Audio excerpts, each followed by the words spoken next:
everyone. Hello. I'll do a quick little intro. Great. Okay. Would you like the microphone? Sure. Okay. Okay, so can you guys hear me okay? Okay. My name is Gail Weiswasser. I'm one of the two owners of Wonderland Books, so thank you for coming out tonight. For those of you who've not been to Wonderland before, welcome. And for those of you who have, welcome back.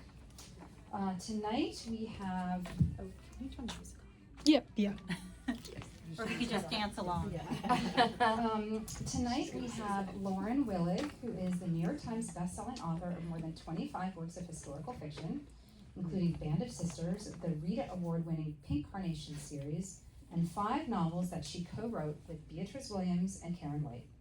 Her books have been Book of the Month Club, Good Morning America, and CBS Book Club picks.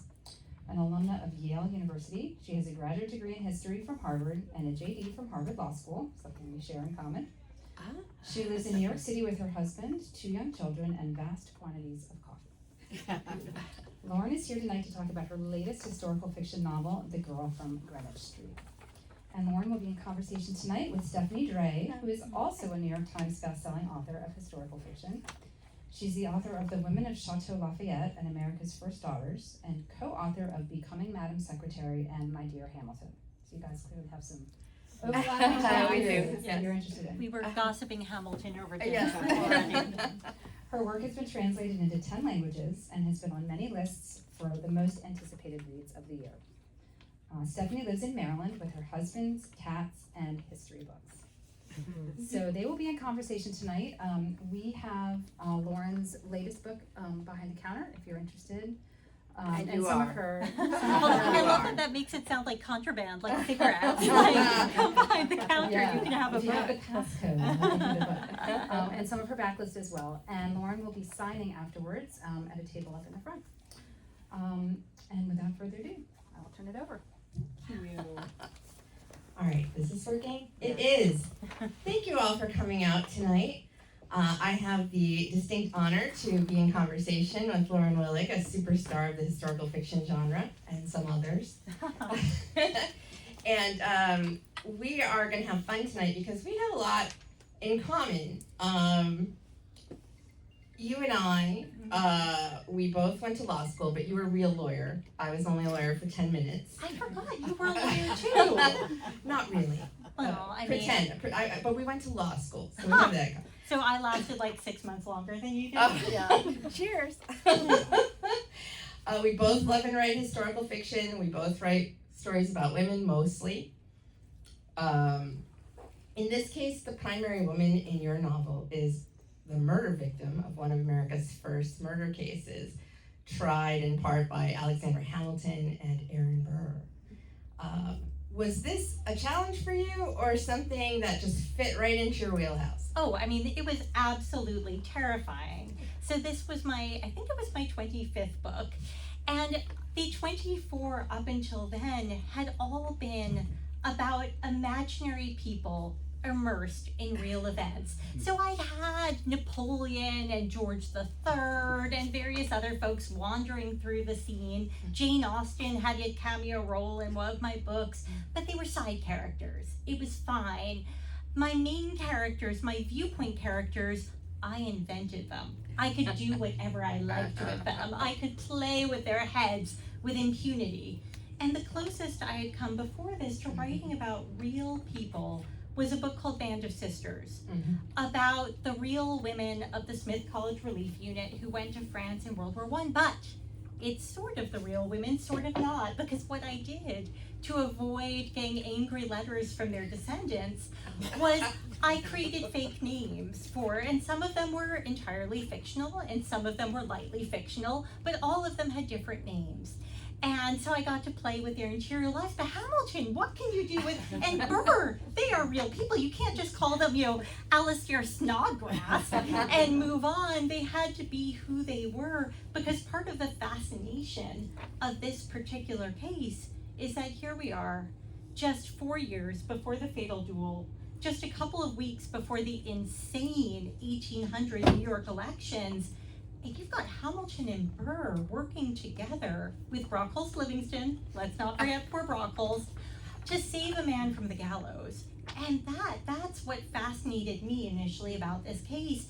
But you can't, but I mean, there's a lot that's even more fascinating, but you can't do it without having Hamilton and Burr be Hamilton and Burr. A rose by any other name would not smell nearly as pressworthy, and I was terrified of writing about them, because these are not only real people who, I do feel like we owe something to real people when we write about them. You know, they lived, they felt, you know, they left their mark on history, and we can't just make stuff up about them, however much we might do it by accident when we think we're actually telling the truth about them. But they're real people about whom people have very strong opinions, and that was even scarier. And actually, I was thinking about Steph a lot when I was writing this book, because she wrote a book called My Dear Hamilton, where she tackled Hamilton from Eliza's viewpoint. And it was like, wait, how do you do this? How do you take these real people and make them accessible, but also exactly who and what they were? And I have to say, when I was reading this book, I recognized Hamilton. This is exactly the kind of Hamilton that we tried to bring out in My Dear Hamilton, and all of his exasperating nature, and his brilliance, and his I can't even say the word I'm thinking of, but dumb-effery.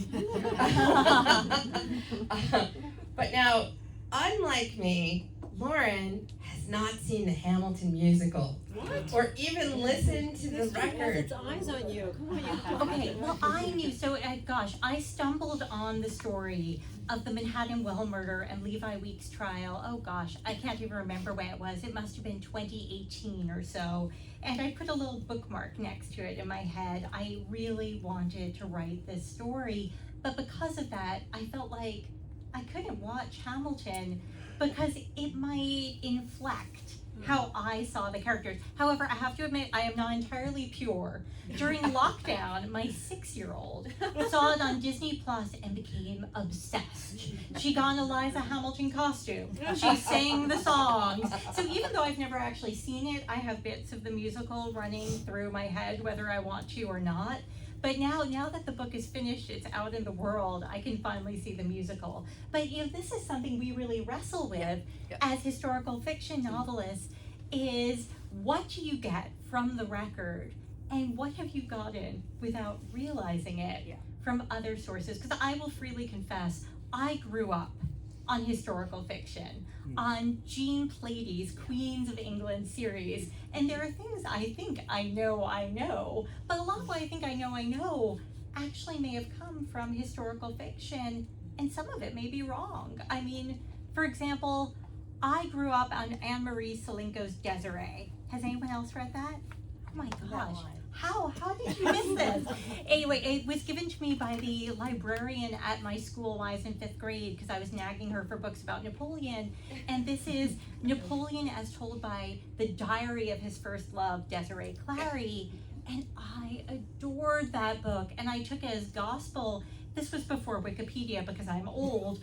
And when later on, when I went and I was actually researching Napoleon and his family for my own books, I was like, oh my God, some of the stuff she totally made up, and some of it's just very, she twisted the viewpoint. But in my head, certain people will always be a certain way because of Desiree, and that's something very hard to fight against as a novelist. Yeah, it is.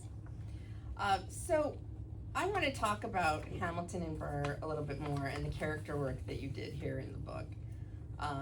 In My Dear Hamilton, we covered him as sort of a father and a founding father and a sort of a romantic lead, but Which I'm sure he enjoyed. I mean, he fancied himself as a bit of a lad, even though he wasn't. But here you're exploring him as a lawyer. Not only a lawyer, but definitely a lawyer. And like I said, I recognized him right away. His wordiness, his being too clever for his own good, his bulldozer nature. I mean, I loved how he just muscles his way onto this case. And he's not really wanted there. And I started laughing when he was arguing with Burr and Brockles, because they were coming up with a theory of the case, right? Where it's suicide. This is easy. Let's get our client off the hook. We have all we need. And Hamilton's like, but we don't know that's what really happened. And they're trying to tell him, we don't care what really happened. We're lawyers. We just want to get our client off. And he's being very dogged and stubborn. And I loved that. What did portraying him in his lawyerly role expose to you about his character that people might not have gotten, you don't know from the musical, but from other sources? Well, what I love about this particular case, and Hamilton is a lawyer here, is it's a microcosm of the most Hamilton-y parts of Hamilton. In this case, you see Hamilton, so there's a background story here. So Hamilton is a really weird lawyer to be doing defense work on a murder trial. He did not do criminal law. This was not his thing. I mean, you can literally count on the fingers of one hand the number of criminal cases Hamilton did, and when he did, they were usually about things that interested him, like libel, or things like that. Murder, not really Hamilton's cup of tea. I mean, if I were up for murder in 1800 New York, the lawyer I am hiring is Brockholst Livingston. He is the right man to be on this team. Burr is a whole other story, we don't need to get to that.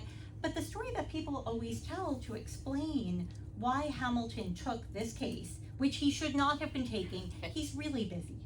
He has a very busy commercial law practice, and let me tell you, he needs the money because he has 20,000 children. This might be a slight rounding up, but not by far. He has kids ranging from 3 months old to his oldest son, who's in college at Columbia. And they've inherited Eliza's brother's kid, a friend's kid. They're raising everyone and paying boarding school tuitions, and they have no money. So he's working like crazy doing commercial law, which he really loves, to make enough money to pay for all this. And he's promised Eliza a country house. So they can eventually, because he keeps promising her, he's gonna slow down and they'll get away and look at the ducks together. But of course you need money to build a country house, so he's working even harder. And on top of that, he's running the army. And this is not a sinecure for Hamilton. He is counting how many steps the soldiers should march, whether the cat should be cocked on one side or all of it. I mean, this matters. Everything matters. It's Hamilton. And so to defend a murder, for someone for murder at this point, it's weird. And the story that's told is that he is in debt to the accused man's older brother, Ezra Weeks, because Ezra is a wealthy and well-connected contractor, and he builds Hamilton's house, the Grange. And pretty much all of the nonfiction books you will read on this topic say flat out that Ezra calls in the favor. He calls in the debt. Hamilton doesn't have the money to pay him. There is one slight problem with this, and that is the fact that this trial takes place in March of 1800. Hamilton doesn't buy the land on which the Grange is situated until autumn of that year. And so, he doesn't hire the architect until 1801. This is a slight problem. And so when you look, the story falls apart. It doesn't make sense. And actually, the only person to point this out is a legal scholar, Julius Goebel, who wrote an exhaustive multi-volume set about Hamilton's legal practice back in the 50s, where he's like, so this story doesn't work. But Hamilton was probably thinking of building his house, and probably thinking, okay, if I get this guy's brother off for murder, he'll have to build my house for me. Good contractors are hard to find in New York in 1800. You do what you gotta do. And of course, everyone knows this case is the OJ trial.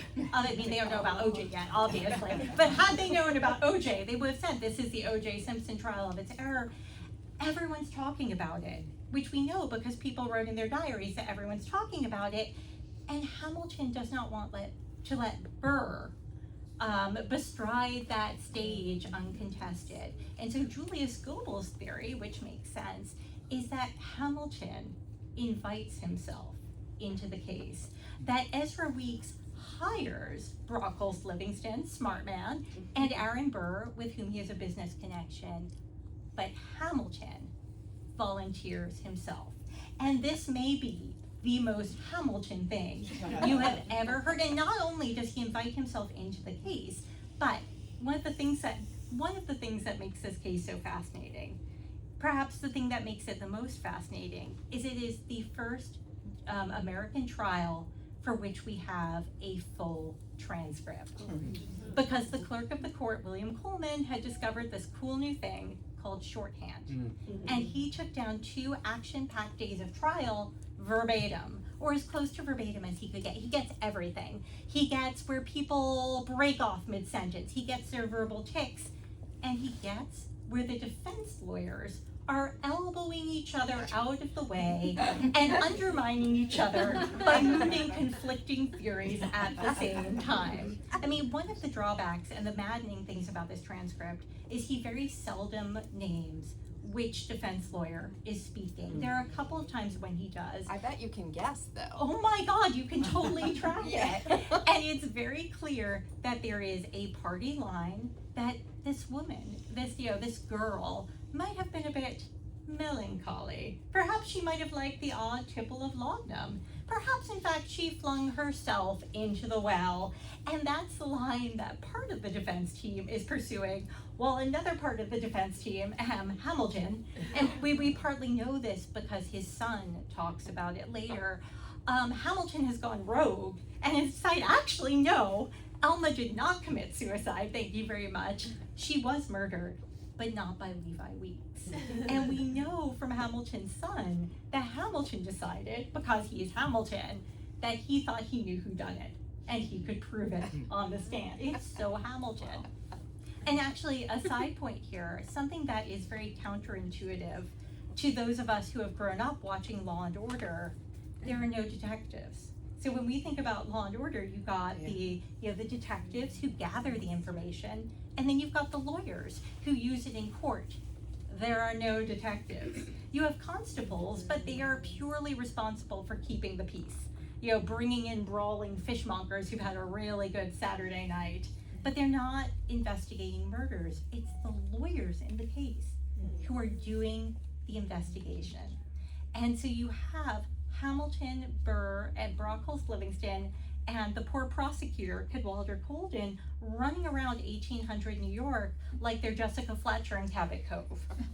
So it's really, actually, genuinely Hamilton as detective, and boy, does he enjoy it.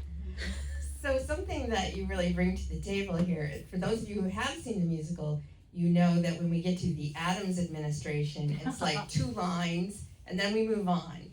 And in My Dear Hamilton, Laura Camoy and I decided to do the same thing, because the Adams administration is when Hamilton is completely unhinged. George Washington has died, and Hamilton has lost his mind. He's off the leash. And so here's, I think, one of the first portrayals is yours. Oh, really? I don't remember many other historical fiction exploring this part of his life where he's lost his mind. Well, yes, because it is not a particularly noble moment. I mean, in Hamilton's life, he really is free-falling in a number of ways. His mentor has died, and he didn't even get to give the eulogy. They picked Gouverneur Morris, who I love, but that's a side point. We were discussing our mutual crush for Gouverneur Morris earlier. But Hamilton, he's having a real midlife crisis. Here he is, he's in his mid-40s, and his life is not what he thought his life was supposed to be, and the Republic is not what he thought the Republic was supposed to be, and he doesn't know what to do with himself. And he is trying so desperately hard to build this army. He is convinced the French are a real threat, and that Napoleon's gonna invade at any moment. I mean, Napoleon had other things to invade. He was not interested in us. But Hamilton felt like the army, it was necessary, and that Adams just doesn't get it, and he is racing against time to build something, but he knows he's racing on shifting sands. And he also, his finances are not in great shape. His political legacy is not in great shape. Burr is running circles around him, and he's running harder and harder and harder to stay in the same place. And I will say, one of the great things, so Stephanie's book does sort of a long sweep of Hamilton from, precocious young man about town to his death. I got to look very closely at just a few months of his life, and it's a really interesting window because it's a tough moment in his life. And so that brings us to, he's not far from the fatal duel with Burr. So we always have this in the back of our mind, which is great. It's this ticking clock in the back of our minds as we see these two spar, but they're actually sort of allies in this case, sort of. And I was wondering, do you take sides in their quarrel? Honestly, I will say, and I am, of the two of them, I've always been Team Hamilton. His neuroses are ones I understand. He is very, in his own way, he's very Gen X. He is the original latchkey kid who made good. And I think his anxieties are very Ivy League. You could have met him at any number of Yale parties, not drinking from the keg, but pretending he was. And I mean, he's a very familiar type to me. And Burr, Burr is the classic cat-stroking villain in many ways. On the other hand, I will say, having lived very closely with both of them, because one thing I really wanted to make sure to do for this book was get their voices right. And so I read a lot of their correspondence with other people, not with each other. And you get a real sense of them. I have to admit, I formed a tardy appreciation for Burr, because Hamilton is maddening. I still love him. I would pick him over Burr any day, but I can understand. I mean, Burr is actually amazingly forbearing with him, because Hamilton will drive you nuts. On the other hand, I think, again, one of the things we try to do as historical novelists is write without hindsight. I mean, my sort of litmus test of whether a historical fiction book is good is if it can make you believe something you know isn't going to happen will happen. And my example of this is always The Flight to Varennes in the French Revolution, where Marie Antoinette and Louis XVI almost escape and then don't. And so, but when I am reading certain books, I believe that The Flight to Varennes is going to work. And so the goal is always to write The Flight to Varennes like it's going to work. And so you have to write like nothing you know is happening is going to happen. But that being said, you can absolutely, without twisting the record, see the seeds of the fatal duel and Hamilton and Burr's relationship in 1800. They are classic frenemies. It's a tragedy of character. Hamilton's smartest guy in the room attitude irritates Burr, and you can't blame him. Hamilton doesn't believe anyone else can do anything, and he constantly checks up on everyone.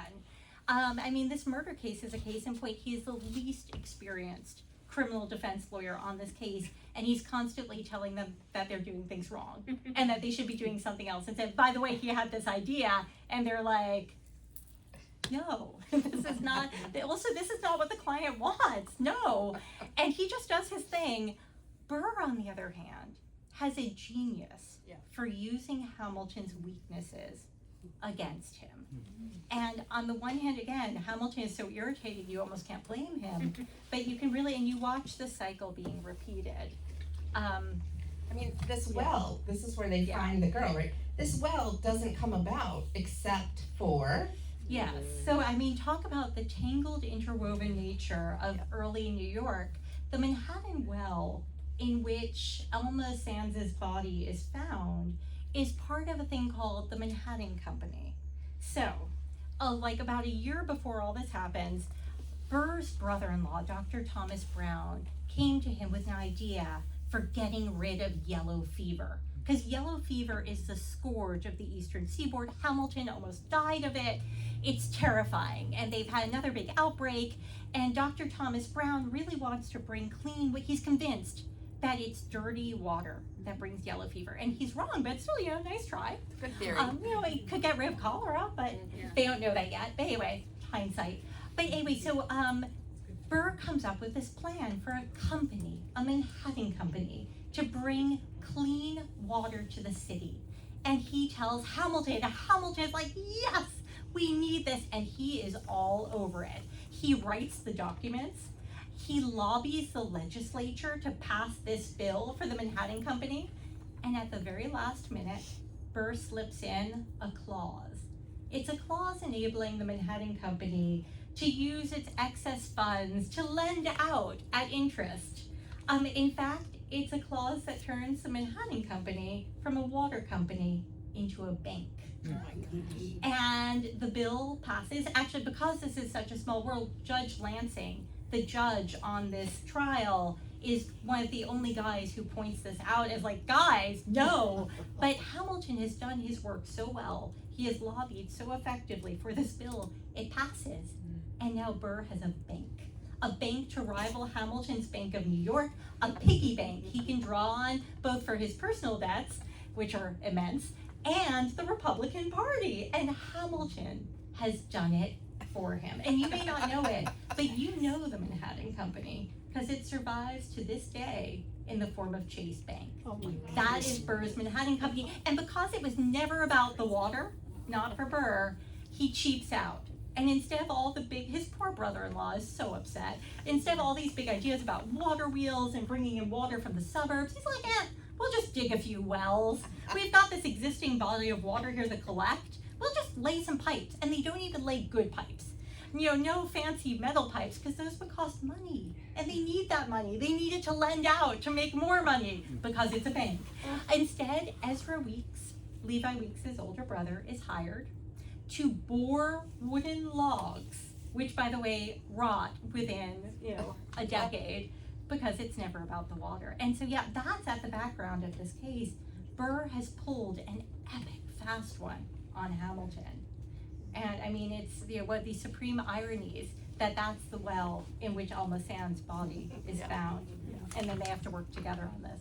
I just love that. And it shows, too, that Burr is so slippery and so brilliant. I mean, Hamilton, and I don't know if you feel this way about him, but, I think our $10 founding fathers received a lot of attention and that it's all deserved because we can't really understand ourselves as Americans without understanding Hamilton. We can understand ourselves without understanding Burr. Burr doesn't leave much except for this bank, right? Although I feel like we have Burr in our psyche as well. Yes. But when you think about like the Republic, what vestiges of Burr are really in there? I mean, we were talking about counterfactuals over dinner, and I always wonder, so Burr had this beloved wife, Theodosia, and he really genuinely is devoted to her, and she dies of cancer.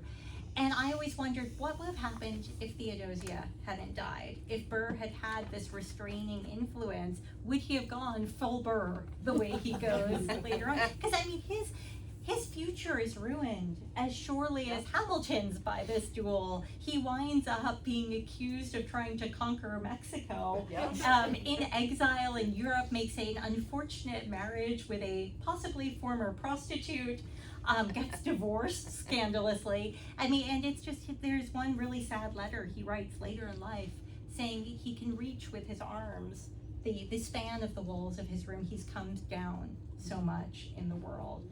And so, yeah. All right, so is that why, because you found both of them interesting, you ended up not focusing in one person's head, but we get to see lots of different points of view in this book. What accounted for that choice? Well, to me, this is really a whodunit. It's a real life, genuine, never been solved whodunit. And I am a huge murder mystery junkie. I grew up on Agatha Christie and Dorothy Sayers and all of those classic Golden Age mysteries, and then later on Elizabeth George and all that. I could just go on listing them. But one of the things that has always fascinated me about these is how often these mysteries are told through a kaleidoscope of characters, that you're sifting through different people's thoughts and impressions and realities, trying to get a sense of what actually happened, who done it, and why. And I also, so that's part of it, the coming out of this mystery novel tradition. The other part is that as much as we've been now talking for Hamilton and Burr for goodness only knows how long, I didn't want this book to be about them because they're so vain. I felt that Alma Sands, the murdered woman, tends to get written out of her own story in multiple ways. And on top of that, the people whose lives are really affected by this case are her family. Her cousin Katie, who is the boarding house owner where Elma has been living, her cousin Hope, Katie's younger sister, who is Elma's friend, and occasionally possibly her frenemy, her cousin-in-law, Elias Ring, who does not come out well from this trial. These are the people whose lives are turned upside down, but we never really hear about them, and I wanted to include their side of the story. That while I was writing this, I felt that in many ways it was an upstairs downstairs story. And the upstairs, of course, are Cadwallader Colden and Hamilton and Burr, these lawyers who are well connected socially, politically. They are the city's elite. But on the other side of it, you have the real people, the women, whose lives will never be the same. And I want to make sure their stories got in there too. And also to show the contrast between what they're dealing with and how Burr and Hamilton are really using this case for their own ends. I mean, for Hamilton, it's partly also an intellectual puzzle. For Burr, it's what's the word I'm looking for? The publicity and also the fee. But they're not really thinking about the real people and the real human cost involved in this. I think that really came through. I really enjoyed that. And I thought this was an amazing page turner because she has the transcript from the court, right? So I, being the nerd that I am, I would be so tempted to just follow that right along, and yet you managed to keep the tension really high. How did you decide what to keep in, what to condense, what to leave out?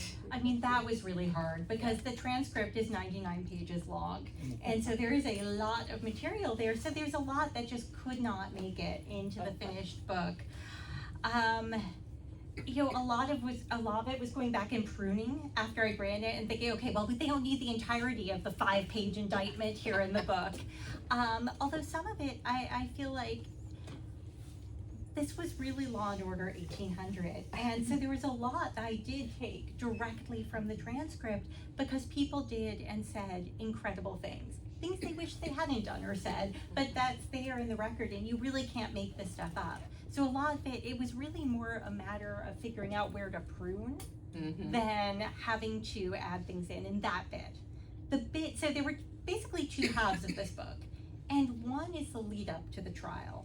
That's the detective portion. That's when everyone's running around trying to figure out who did what, who's who and whatnot. And that's where my historical fiction background came in, because there's a lot we don't actually know about how this case was investigated and about Elma Sand's family and what their lives were like and all that. And that's where I had to try to triangulate and fit pieces together and try to figure out what people were actually doing and how they were thinking and feeling. The trial was the opposite. I had to cut vast chunks out to make it work. So I have to ask if this is real because I was vastly amused by this. There's some point where your lawyer detectives are timing sleds or sleighs through the streets to see could he have gotten to the well, dropped her in the well, killed her, and slid off into the distance and gotten away with this. And it was so much fun. I was riveted.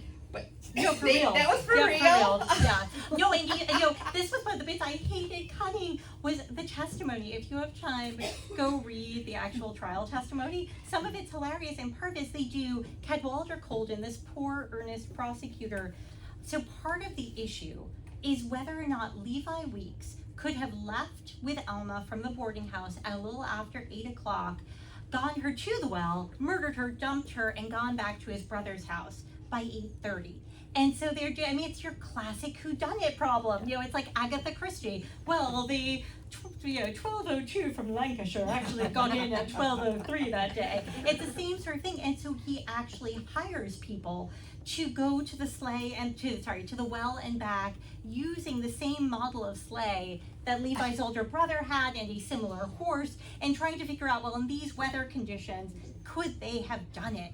And there's all this testimony from people they call up being like, well, could you have driven a sleigh to the well and back in this amount of time? You get one guy being like, of course I could have done that, but not everyone's the driver I am. And it's just the testimony is really, people do not change. But no, all of that was taken straight from the record.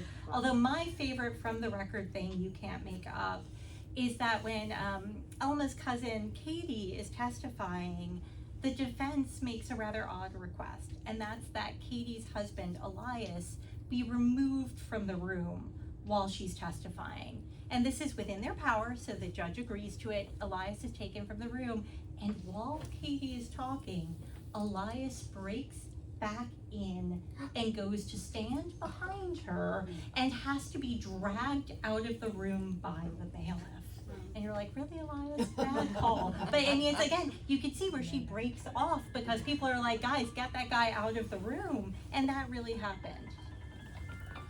That is so much fun, and I always love little rabbit holes like that. Well, and this is where I am so grateful to William Coleman, the clerk of the court, because the only reason we know stuff like that is because he wanted to try out his shorthand. Because if you read, there are two other reports of the trial that were published right after the trial, and they're the sort you would have gotten before this. They're 3 pages long, and a lot of it is random moralizing and observations about how people look and their relative virtue and whatnot, and there's very little substance to them, whereas this is what people are saying when they break off and when Elias Ring breaks into the courtroom. All right, so a few more craft questions. Uh-huh. All right, so I know you've written around this time period before, so you have already mastered the sort of cadence of the time period and the language. But was the Quakerisms, was that new to you? Oh, yeah. And how did you deal with that challenge? Because when I'm writing historical fiction, it has to be evocative of the time period, but not as opaque as the time period actually was. So I call it old-timey language. I view it as a work in translation.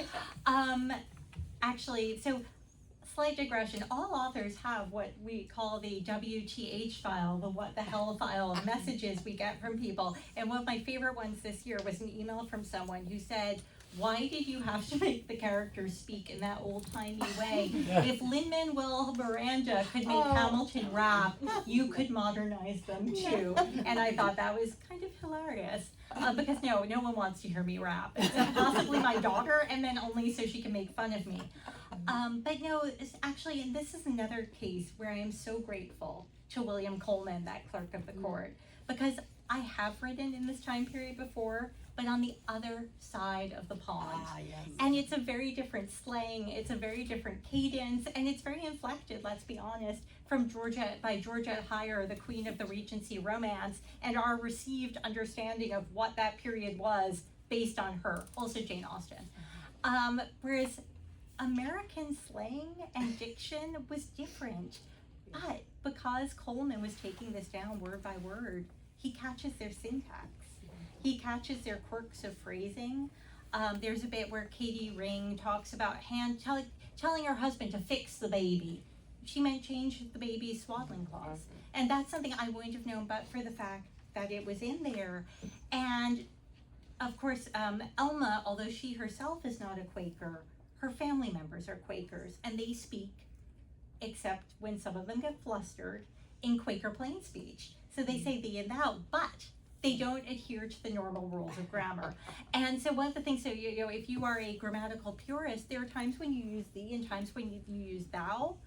They use thee pretty much universally for everything, even situations where we would use thou. Yeah. And so that was something I also, I got from I did reading notice the that. transcript. I did. Yeah, I know, because it sounds wrong. We're used to, we've been trained the other way, but this was how they spoke in their everyday speech. So, yeah. But I also, sorry. Did the copyeditor have a problem with the these in the places that the thou should be? Yeah, I had to stat that one.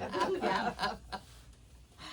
So, and when should we break for questions, by the way? Oh, I mean, I think maybe go for another 10 minutes. Okay. Yeah.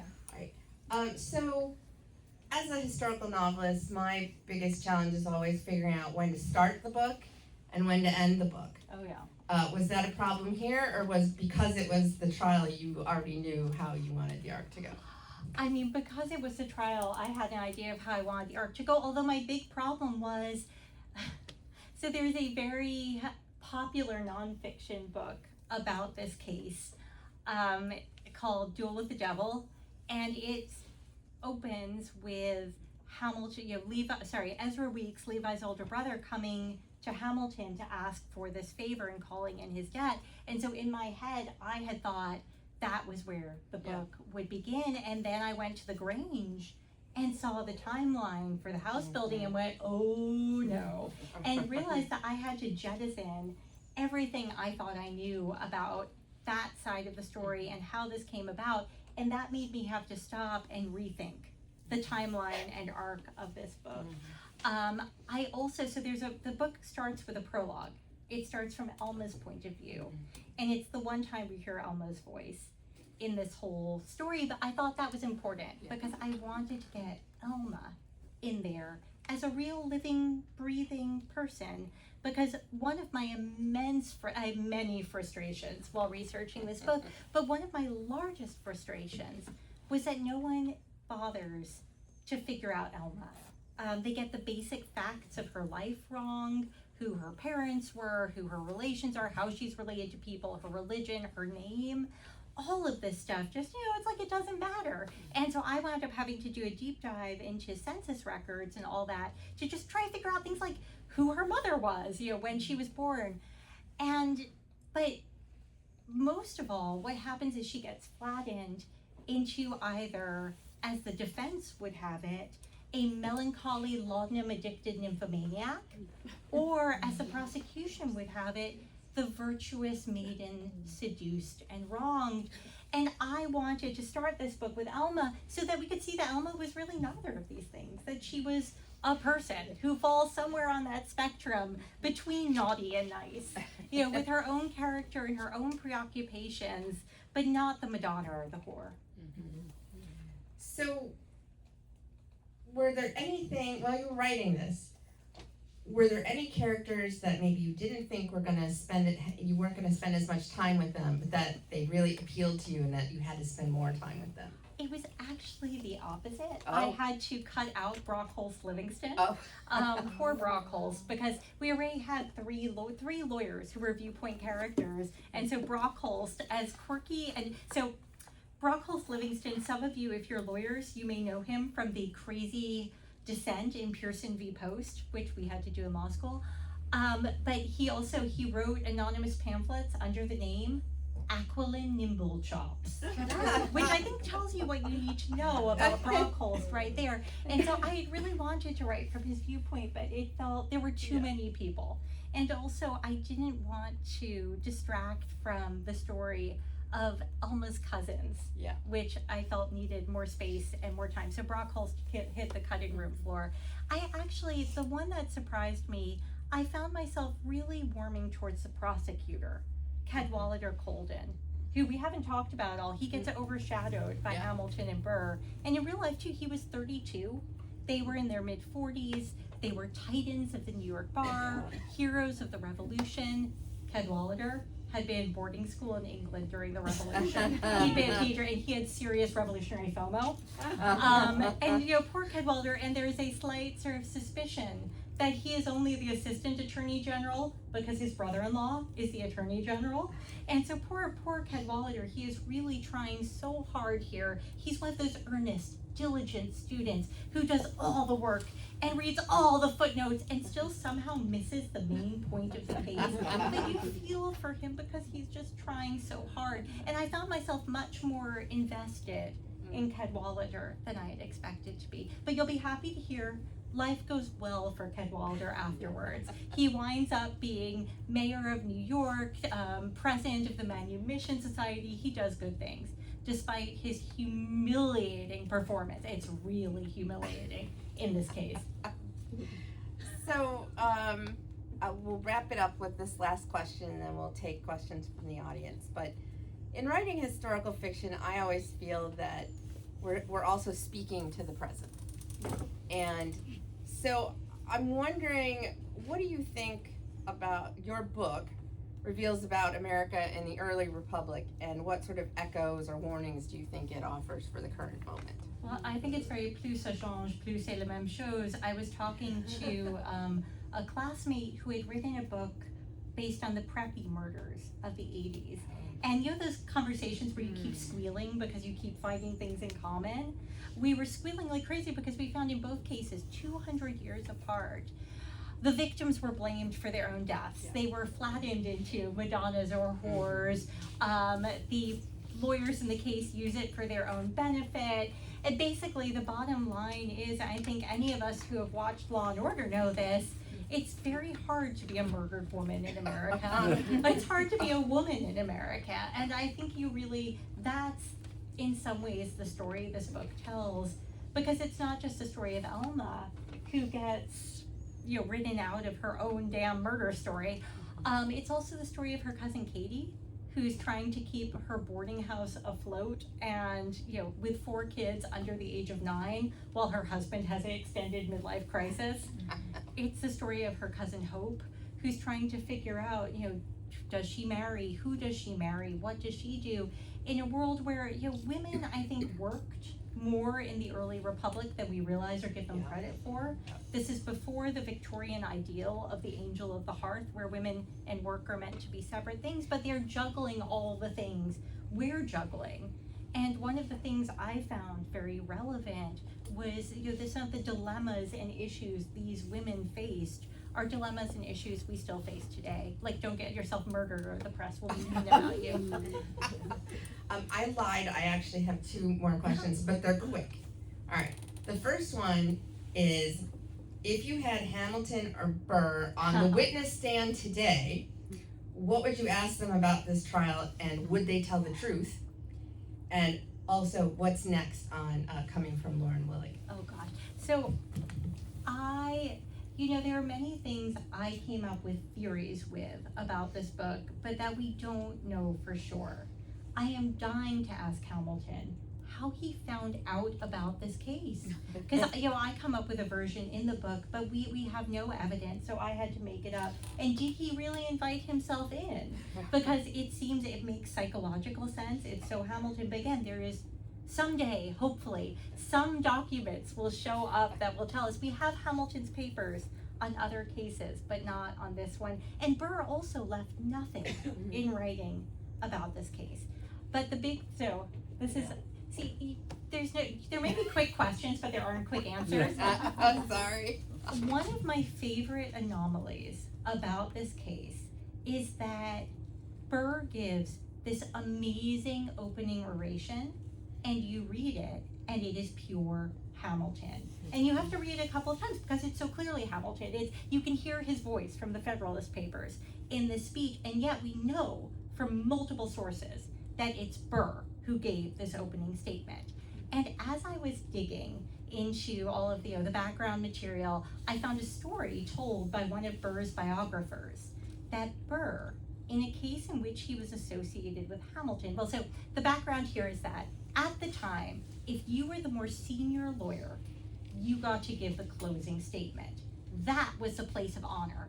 That was, that was where you wanted to be, and the more junior lawyer gave the opening statement. Well, Hamilton and Burr were admitted to the bar in the same year, but Burr was admitted 3 months earlier. So Burr was technically the senior lawyer here. And so the story goes that in a case in which they were associated, Burr was senior, but Hamilton insisted that he should give the closing statement. And Burr, being Burr, instead of being like, no, hi, 3 months before you, was like, sure, you go ahead. You do that, I don't mind, I'll take the opening statement. And then Hamilton, the idiot, shared with Burr all his drafts. And so when the time came for Burr's opening statement, Burr got up and gave Hamilton's speech, leaving Hamilton with nothing to say. It is the most classic Hamilton Burr moment. I had this little light bulb, and I went crazy tracing this story back from biographer to biographer as far back as I could go. I got it back to about 1806, but no one mentions which case it was. I thought, oh my God, that would make sense of so many things, because you learn their voices when you read their papers and their letters. And this opening statement, it is not Burr, it is pure Hamilton. And so if I had Burr in the stand, I am dying to ask him, did you in fact steal Hamilton's statement as your opening statement? I bet he did. I mean, after the Manhattan Well thing, Burr obviously really liked doing this kind of thing. Loves he tweaked Hamilton's nose. Yeah. Although Hamilton, and again, see, this is where their relationship is so poisonous. Hamilton gets one over on Burr in the end in this one, because they get to the second day of trial. It's 3 a.m. And by the way, another side note, trials did not go over one day in the 18th century. This was not something people had any mechanism in place for. And so the night before, when they'd gone to 2 a.m, And poor Cadwallader Colden had still only called like half his witnesses, because poor Ernest Cadwallader had signed up every single damn person in the city of New York as a witness. I mean, he signed in 70 witnesses, which was a lot, and some of them are like 8-year-old boys who they're like, no, go away. But anyway, so they get to 2 a.m. the first night, and they're not even halfway through the prosecution's case. No one knew what to do. And they did know that there's a common law rule that a jury once sworn can't be disbanded and has to, cannot be dispersed. And so they can't let the jury go home. But they also, there's no way they're finishing the case. So they finally come up with the expedient of putting these guys to sleep on the floor of the picture room in Federal Hall where the trial is being held. Someone gets sent out for blankets and snacks. And so 3 a.m. on the second night, they've wrapped up the evidence, but they still have to make statements. And the jurors are like, we are not sleeping on that floor a second night. And Cadwallader is begging them to let him have another day. He says he is broken with exhaustion. You can tell he really is. He's losing it. And Hamilton stands up and says, this case requires no labored elucidation. The defense waives their statement. And it is the biggest piece of flash. It is such bravado. But if you work on the assumption that Hamilton has no statement because Burr just made it earlier that day, it's even better because, and you think Burr must be sitting there like, really? Not again. Because every time Burr thinks he's really got Hamilton this time, it's a little like, whatchamacallit, those old cartoons with the Acme thingy. The Roadrunner. Yeah, with Roadrunner and what's his name? And Wile E. Coyote. Every time Burr thinks he has Hamilton, Hamilton somehow pulls it out again. And that's the case with this one. All right, so let's open the floor. And who wants to be brave and not shy? Oh, wow, yay. yay, All right. brave people. You call on who you want. Yeah. So if you think that Hamilton invited himself into the case, do you think he was just so utterly convinced that he would clear him? Because I think if I was trying like, oh, I want to secure this person's efforts in the future, have him build me a house, I'd be worried, am I going to mess up this case and he won't work for me? Do you think he was just that confident? I think he was just that confident. I mean, it's Hamilton. He's convinced that no one else can do anything right and that he knows better than everyone. And so, and I think he does fall in love with his own theory of the case over time.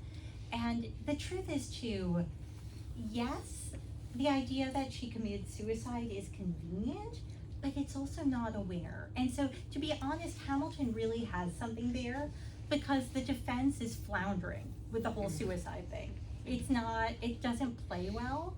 And their alternative to that is, well, maybe she was murdered, but Levi wasn't anywhere near there at the time anyway, which is a lot weaker than, and I know who did it, which is, the Hamilton line. So I think in the end, Hamilton actually really has something there, but I think fundamentally he's convinced there's nothing he can't do. A couple of things. First, I wanted to make a comment. Every time I watch a film or read a book based on a true event, the first thing I do when I'm done is Google what was real, what was not real. And you did that for me, so I'm going to say thank you. I love that part where you showed me what happened. I just, thank you. The second thing is, the way you described Hamilton, it was kind of self-serving, but more than once in the book, you said that he wanted to find the truth because he was concerned about Levi Weeks, is that his name? Yeah. And that if we didn't show the truth, Levi this would follow Levi for the rest of his life. So that, for me, redeemed him. And then the last question that I had, so comment on that. And then the last question I have for you is, at the end of the book, you talk about, you showed us this conclusion, right? And you had a friend who read the same thing you did, and they came to a different conclusion. Did you ever ask that friend why they came to a different conclusion? Oh yes, no, I have a really good friend who is a research librarian. I call her my angel of the bibliography. And she is my first port of call when I am working on any tricky book, She finds sources in places you would think sources don't exist, and she is a Burr fan. If I have a historical crush on Gouverneur Morris, she has one on Aaron Burr, and I knew this about her already. It was fine. But the fascinating thing was, I feel like the trial transcript, if you have time to read it, it's like an ink blot test. That people read the trial transcript and they see different things in it. And she read it and felt very firmly that a certain person was guilty. And I read it and came to the exact opposite conclusion. And so we discussed sort of altering theories of the case. And I can't say more because how many people have not read it yet? All right. Yeah, no, I can't give anything away. But I mean, and I do, so there's a long historical note at the end of the book. It threatens to become as long as the book itself, but I really did want to lay out exactly where my sources were from and, where I got these things, and also what the competing theories of the case were and what was the support behind them, because I think there are strong arguments that could be made for doing this story somewhat differently. I mean, in the end, I still stand by my conclusion, but we can all discuss this some other time when you've all read the book and we can do this with spoilers. Yes. Can I ask, sorry, what is your next project? Oh, that's right, and Stephanie asked that too, and I completely missed that bit because I was going on about Hamilton and Burr.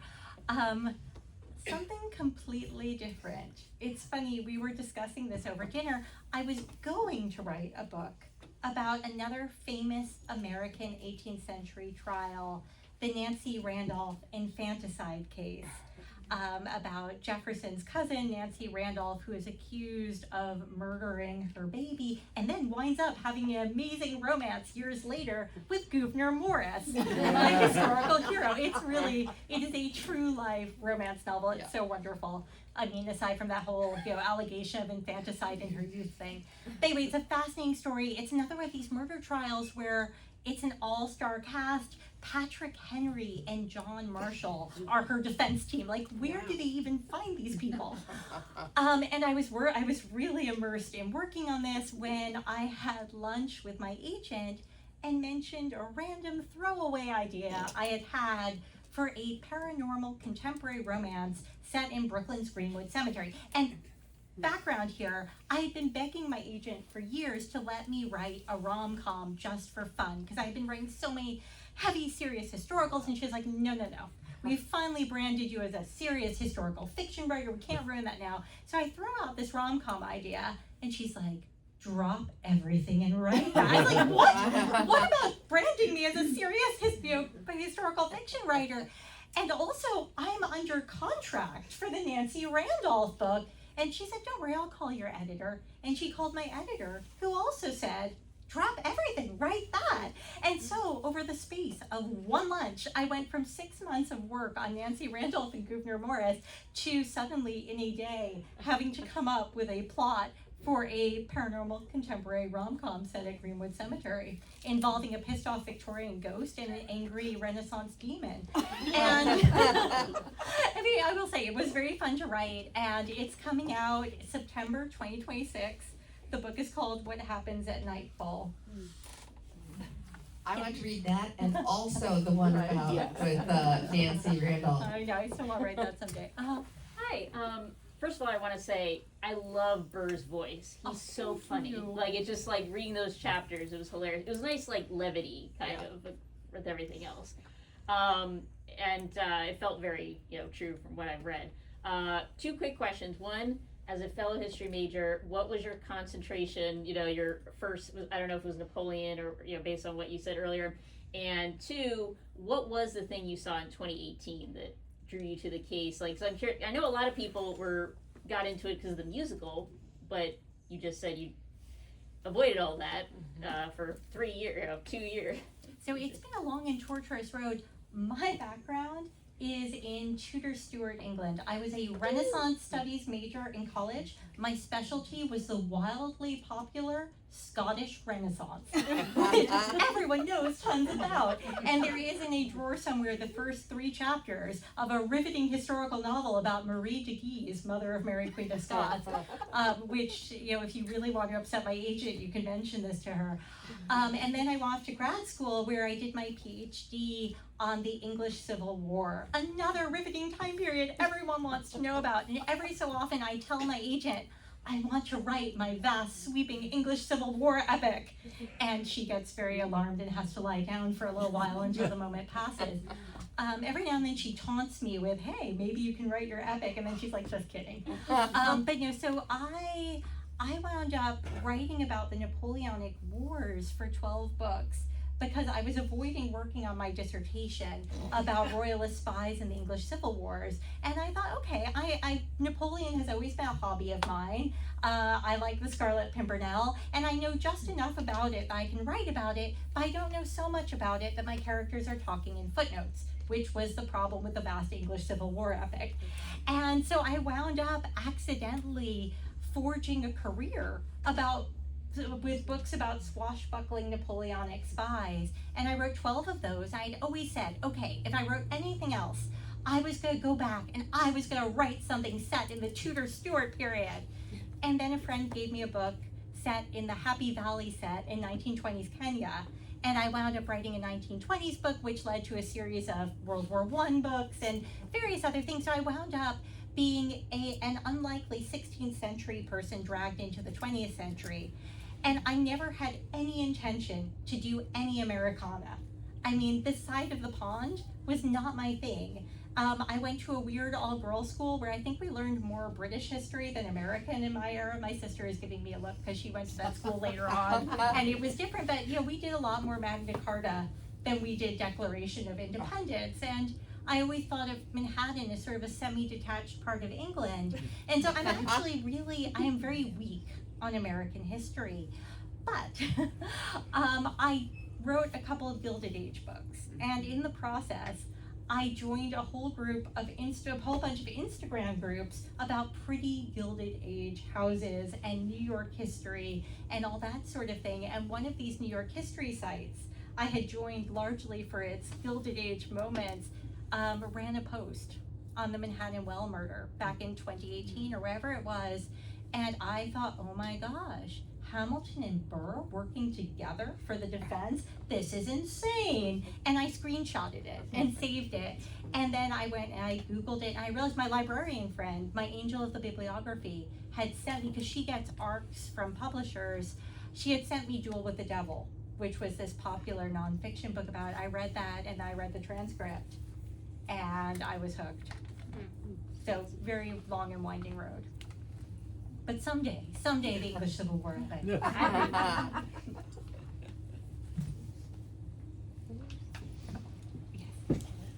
Hi, thank you for being here. This was really great.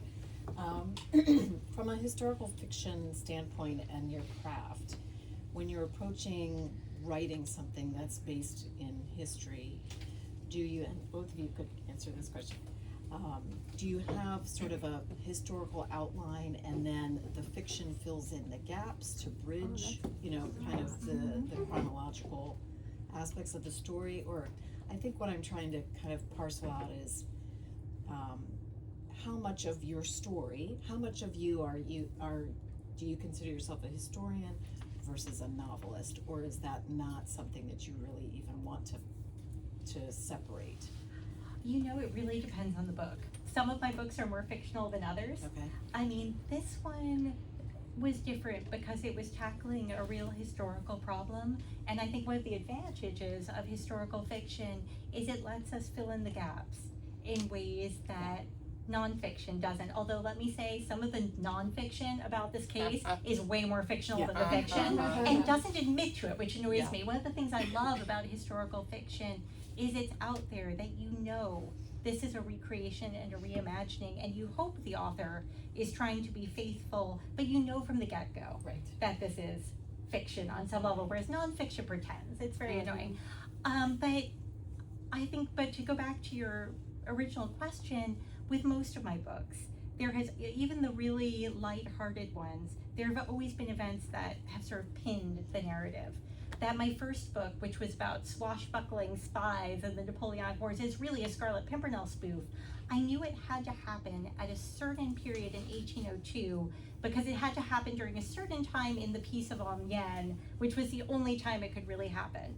And with my later books, which are really based around real historical events, yes. So 2 Wars and a Wedding, which is a terrible title, but is about, actually there are 2 wars, the Greco-Turkish War of 1897 and the Spanish-American War of 1898. It was closely tied to real events, so I had a very complicated timeline, like the Rough Riders went here on this day, this happened at this hour, and I knew that my fictional characters' experiences and emotions had to fit into those real things. I went crazy trying to figure out the exact hour the Rough Riders train chugged into Tampa on June 2nd. It's that sort of stuff. And what about you? For me, mostly I write biographical historical fiction, so I'm very constrained by the historical record around what we know about this person. And I do make a timeline first. I use a tool called Aeon Timeline. This sounds way too. If you're not familiar with that, I'm going to show you. It's very cool. No. And I make the timeline, and then I see where the holes are and where I have to come up with a theory, because historians can just say, we don't know. I generally have to take a side or make a theory and then argue the case. But I will say that depending on who I'm writing about, the process will be more or less rigorous. For example, my first books were about Cleopatra's daughter, and they were magical realism. And if I was maligning the emperor, I don't care. It was 2,000 years ago, it doesn't matter. But when you're writing about the founders, or about Frances Perkins, who was our first cabinet secretary, who was a woman, these people are still relevant in our political discourse today. So I have to be very careful, because there's going to be some Jefferson nut out there who's going to be like, he didn't have a headache that day. So we map it all out and make sure that it's as accurate as we can.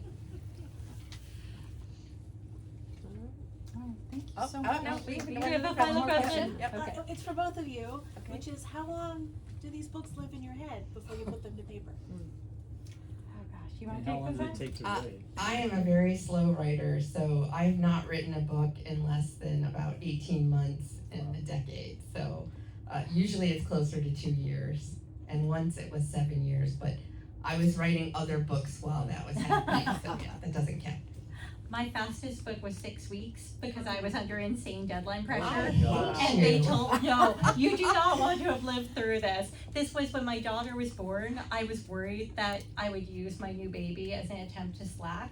So I decided the smart thing to do was to call my agent, who did not have kids, and tell her I wanted to double my writing schedule. So I went from writing a book a year to committing to writing a standalone novel a year for one publisher, plus a Pink Carnation, the series, Napoleonic series I was writing, a Pink Carnation book a year for another publisher, plus co-writing a book with 2 good friends of mine, and signing up for 2 novellas for anthologies. And this seemed like a good idea because everyone knows that mothers are the most productive people in the world. And everyone, all these other authors I knew who had kids, promised me, you can write while your baby naps. Oh. But my baby didn't nap. She didn't believe in napping, except on me. And she could tell if I tried to type over her. Yeah. Lies, all lies. But so what happened with every single book, so I had a book due when she was 3 months old. Well, I turned in a book the month before she was born. I had one due when she was 3 months old. It got turned in when she was 5 months old. And the one after that was another couple of months late. And so what wound up happening was I had a book where I had 6 weeks till the deadline, and they said, tough, if you're even a day late with this, we will bump this book a whole year. And this was the scariest thing ever.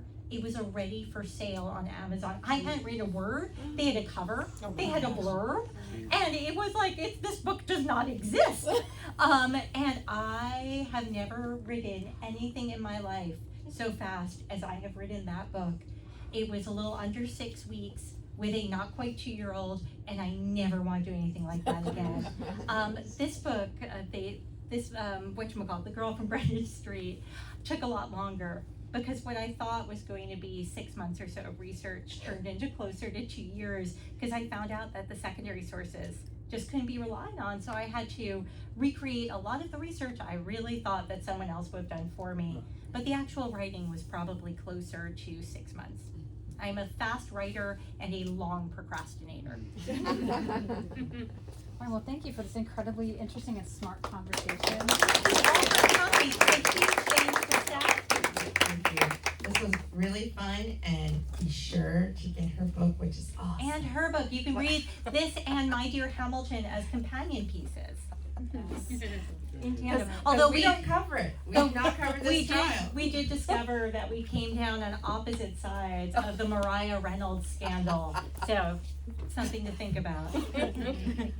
All right, so we have the book behind the register if anyone would like to buy it, and Lauren will be waiting, will be signing over there. Now for wiggling elegantly out of the chair. Oh, I'm just gonna. Yes, 301.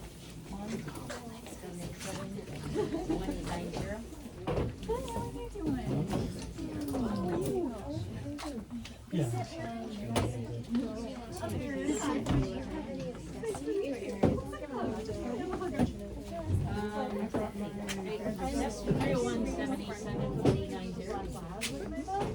I do know that. Yes. And now I'm like, yeah, I know it. Okay, well then try 866.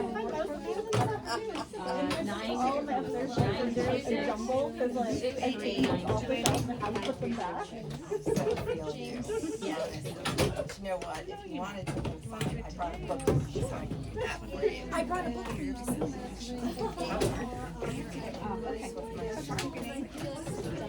I think they took it in Max.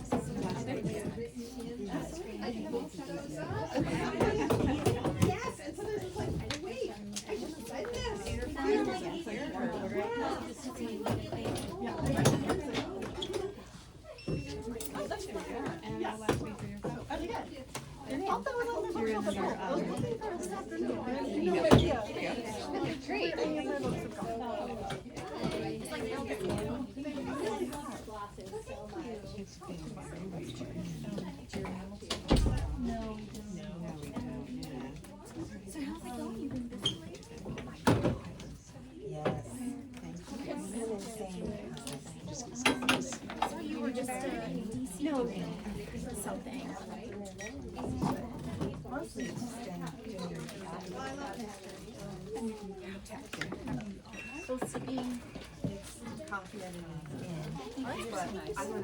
Appreciate that. The best way to do yeah. it, Yeah. put your foot on the back. Okay. And Ah, there we go. yeah. Okay. Yeah, thank you. Sure. I I was struggling so I much know, there's there. some weird chairs.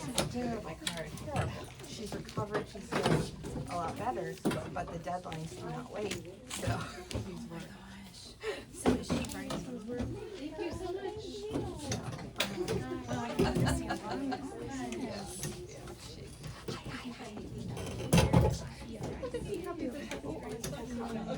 Thank you. So this was fun. I'm just gonna sign this for you. Yes, absolutely.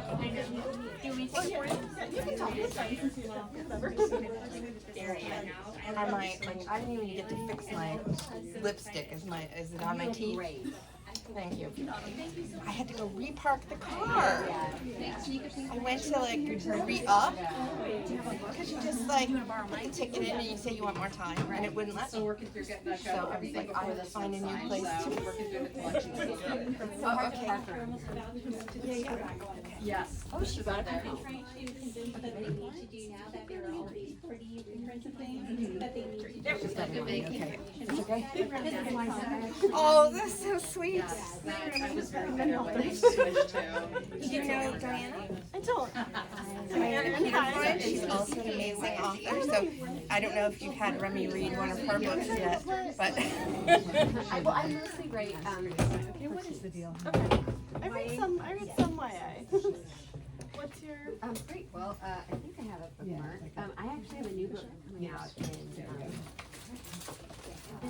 April that I remember. My college roommate, I went to, Hi, how are you doing? Yep. It's good to see you. I got time off of work to come up here and watch you. Yeah, so we went to Chicago. So you're a little Yeah, I mean, I saw. Yeah, I remember. And then I don't know where you parked. I parking in the garage. Yeah. Parked the car, got out, In the know. realized there wasn't a parking space, so I had to get back in and go do it all over. And what's even worse is I left my engine at work, so I'm out here trying to. I'm it's a little difficult, but I mean, hopefully it'll be okay. We're in book club together. I'm just gonna get the phone, so. But yeah, this has been very nice. You know, I work for DC Public Library, so the book is there. So it's sort of, One part, I did not know. Because I Googled her name and I was like, oh. And I actually have one of her books, this one too, I have yours. But I have one of hers. What about this one? I was thinking about when she talked about like, oh, what did he really say? Oh, What yeah. did you learn from him, you know, from like kind of the imagination versus like, I read all of his love letters, I read all the letters But you guys, from him, I read like all the things that his girlfriend that he had when he died, like said about him. Okay. He's a fascinating character, sometimes short points, and I think we only hear And, but Lauren does her own